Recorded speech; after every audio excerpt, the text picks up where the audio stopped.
자, 여러분. 그날 배송이 왔습니다. 안녕하세요. 주문하셨죠? 주문하신 거 맞죠? 네. 주문하셨다고 연락 받고 왔는데. 맛있겠다. 거예요? 이거 약간 고물상 느낌인데? 근데요, 지구본도 있고. 지구본도 있고, 라디오. 이걸 왜 가져? 자, 여러분 주목해 주세요. 경제 상식을 알기 쉽게 쏙쏙 전해드리는 우리 권순우 기자와 함께 동서독 경제에 대해 알아보겠습니다. 어서 오세요. 네, 안녕하세요. 친구가 너무 잘 듣고 있어요. 오늘 동서독 경제에 대해서 소개해드리러 찾아온 3프로TV의 권순우 기자입니다. 반갑습니다. 와우. 장바구니에 든 거 지금 손대지 마시고 유심히 보시면서 이따가 가지고 이야기를 나눌 거니까 여러분 혹시 바나나를 가지고 동서남북을 측정하는 방법이 있다 이런 얘기 들어보신 적 있으세요? 바나나를 가지고. 권순우 기자 역사저널 그날 처음 오자마자 바나나? 좋습니다. 이건 좀 말이 안 되는 것 같습니다. 오늘은 독일 얘기잖아요. 예. 예전에 베를린 장벽이 있을 때 바나나를 베를린 장벽 위에다 올려놨을 때 누가 베어 먹는다 그러면 그쪽이 동쪽이다. 라는 이게 동독 유머가 있습니다. 사실 이런 농담이 왜 나왔냐면은 동서독의 어떤 경제적 상황을 풍자한 그런 농담이에요. 와. 사실 그 동서독에 나눠진 이후에 서방 같은 경우는 이른바 미국의 마샬 플랜이라고 해서 여기를 공산주의로부터 이 라인을 지켜야 된다. 그래서 서독을 엄청나게 지원을 많이 했습니다. 그리고 이를 바탕으로 우리가 많이 들어본 라인강의 기적이라는 전후 경제의 호황을 누렸어요. 그렇죠. 근데 반대로 동독은 어땠냐면은 승전국이었던 소련이 전쟁 배상금 명목으로 동독의 공업 설비, 공장이 있으면 설비를 그냥 막 뜯어가고 철로가 있으면 선로를 뜯어가고 그런 전쟁 배상금 명목으로 다 가져갔기 때문에 동독 주민의 생활 수준은 굉장히 떨어질 수밖에 없었던 거죠. 아니 뼈대를 그냥 다 뜯어간 거예요. 그러면 아니 가뜩이나 전후인데 그렇게 소련한테 뭐를 약간 뜯겼으면 예.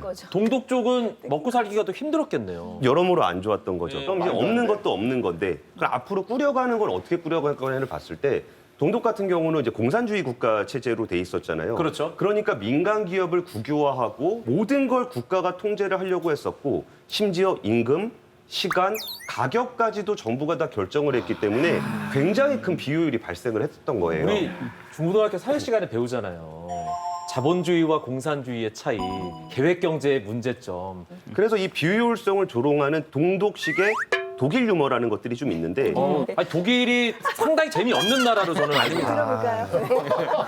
인정 못합니까? 독일 재미없는 나라. 다니엘이 그 SNS에 가끔 독일 유머라고 올렸는데 어디서 웃어야 되는지 모르겠어요. 자, 그 독일 유머 한번 드러나 봅시다. 실업자가 30명이 있고 라디오 공장에 일자리는 10개만 있어요. 그러면 이렇게 하는 거예요. A조, B조, C조를 나눠서 A조는 라디오를 조립합니다.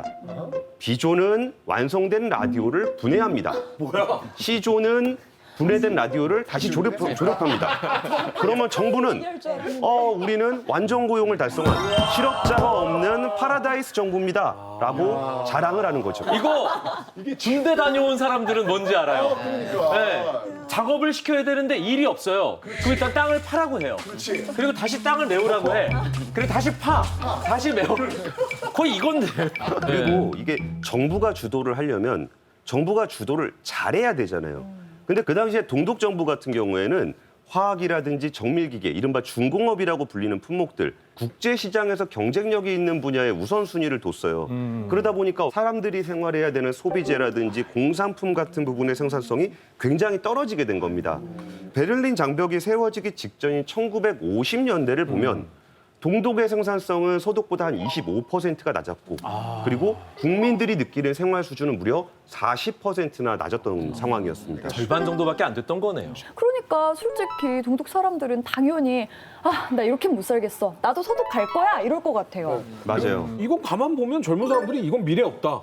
도망갈 생각하는 거지. 조금 전에 저와 권순우 기자가 여러분께 배송해드린 물건, 예, 지금부터 조금 확인해 보시겠어요? 봐도 돼요? 예. 도 있고. 뭐가 있죠? 커피? 독일에선 커피 안 나오지 않아요? 지금 뭐야 이거 스타킹 아니야? 여성 세계지도 은유 아닐까요? 이거는 리겐섬 위에 있거든요. 독일의 되게 유명한 섬에 어떤 등산 뭐 카드, 뭐 지도 이런 이거 거고요. 뭐예요 이거? 지도. 이유식이다. 당신이 먹었던 거 아니야? 네, 맞아요. 근데 확실히 먹는 거는 다 죄다 본인 앞에 갖다 놓는 거 봐. 우리 최대 선생님. 잘 먹으려고.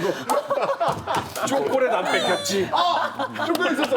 에헤이, 못 봤네. 아, 물건들이 뭐예요? 뭐. 네. 왜 바나나? 그거를 권수루 기자가 설명해 드릴 겁니다. 이게 뭐 하는 거야 지금 방송 중에. 동독이다. 동독. 진짜 동독이다. 예, 1989년에 베를린 장벽이 무너진 후에 서베를린 한 백화점에서 동독 사람들이 어떤 물건을 샀는지에 대해서 쇼핑 리스트를 공개를 아주 했어요. 흥미로워요. 예, 당시에 서독에서 동독 사람들을 환영하는 의미로 네. 1인당 36,000원씩 현금을 지급을 했습니다. 만약에 나에게 꿈에 그리던 서독에 갔을 때 돈을 준다. 그러면 어떤 물건을 사셨을 것 같으세요? 저 근데 1위 신문이 너무 공감이 가는 게 세상 돌아가는 게 어떻게 돌아가냐 궁금할 것 같거든요. 그런 게 아니라 신문을 왜 사? 신문을 왜 샀을까요? 예, 신문에는 날짜가 적혀 있습니다. 내가 서독에 갈 수 있게 된 그날 나온 신문을 보고 싶었던 그 거예요. 당일 신문이 필요했던 거죠. 그렇구나. 역사적인 날이니까. 예, 그날이니까요. 이게 없는 거야. 큰별쌤, 없으니까, 네. 평소에 바나나 드시기가 쉽지 않으신가요? 지금요? 좀 어려우세요. 아니 생각해 보세요. 주저앉아요. 1989년은 대한민국도 바나나랑 파인애플 먹기가 쉽지 않았어요. 맞아요, 맞아요. 나 저 수입 바나나가 소비로 있다라는 사시를 안 게 1988년이에요. 하나씩 있는 줄 알았어. 동독 사람들이 여기 마트에 가가지고 바나나 이렇게 이게 바로 자본주의의 맛이야. 지금 그런 거야 이게. 예. 그리고 6위를 살펴보면은 이제 캔 음료수 관련한 얘기가 나오는데요. 캔맥주 캔음료가 있어요. 6위에. 예, 뭐 맥주는 독일 어디서나 먹을 수 있는 그런 거잖아요. 그런데 아까 제가 그 내부적으로 소비재 산업을 발전시키지 않았다는 말씀을 드렸잖아요. 캔이 없어요. 맥주는 자기도 먹어봤는데 캔에 들어있는 맥주는 못 먹어본 거예요. 그래서 서독으로 가자마자 캔 맥주부터 먹는 그런 일들도 좀 있었다고 합니다. 좀 의외지 않아요? 저는 동독 사람들은 좀 뭔가 이렇게 생활 필수품을 사서 나를 줄 알았는데 뭐 비누 세제, 뭐 쌀빵 뭐 이런 걸 줄 알았는데 그러니까 동독이 뭐 이렇게 엄청 못 사는 조건은 아니었나 보죠? 예, 그럼 우리 한번 차트를 한번 살펴보실까요? 네. 그 지금 보시는 차트가 동독과 서독의 1인당 소득 추이를 나타내는 차트예요. 이 그래프를 보시면은 분단 시점부터 통일까지 점점 격차가 벌어지는 모습을 좀 보실 수 있을 것 그러네요. 진짜 같은데요. 확 벌어지네요. 근데 사실 이게 동독이 조금 더 서독보다는 못 산다고 하더라도 당시에 남한하고 비교를 하더라도 훨씬 더 잘 살았습니다. 상대적으로 잘 살았는데 왜 동독 사람들이 막 장벽을 넘어서 그렇게 탈출을 시도했던 거예요? 이게 사람들이 불만을 갖는 이유는 배가 고픈 거보다 배가 아플 때가 더 클 수가 있어요. 그러니까 표현이 못 참아도 아픈 건 못 참아. 이런 사람 많죠. 그러니까 독일 정부에서는 아니 우리가 동구권에서 폴란드, 헝가리 그런 나라보다 우리가 훨씬 더 잘 살지 않냐라고 얘기를 하겠지만 동독 국민들은 오히려 동구권이 아니라 항상 우리랑 같이 살았던 서독을 바라보게 되는 거예요. 그럼 옆에서 뻔히 서독이 잘 살고 있는데 여기서 우리가 동구권에서 제일 잘 살아. 이거는 사실 독일 사람들한테 동독 사람들한테 위로가 되지 못했던 그러니까 거죠. 그거죠. 장벽 넘어 사촌이 땅을 샀네? 배가 얼마나 아프겠어요. 사실 잘 살고 못 살고는 상대적인 것 같아요. 특히 우리 독일 하면은 자동차잖아요. 근데 정말 동독은 그 당시에 생산성이 얼마나 열악했냐면은 그 당시 진짜 지금도 독일 사람들이 다 알고 있는데 트라반트라는 건 있어요. 그 동독의 국민차 같은 그런 개념인데 사실 차이잖아요. 게다가 이것도 완전 럭셔리한 고급차 아니라 이걸 그렇게 좀 말하기는 좀 그런데 강화 플라스틱으로 만들었고 2인용 오토바이 엔진이 들어가 있어가지고 좀 멀리 못 가는 경우들도 되게 많았었대요. 근데 그거 한 대 살려면은 무려 14년 정도 기다려야만 했고 14년? 예. 좋지도 않은데 14년을 기다린다고요?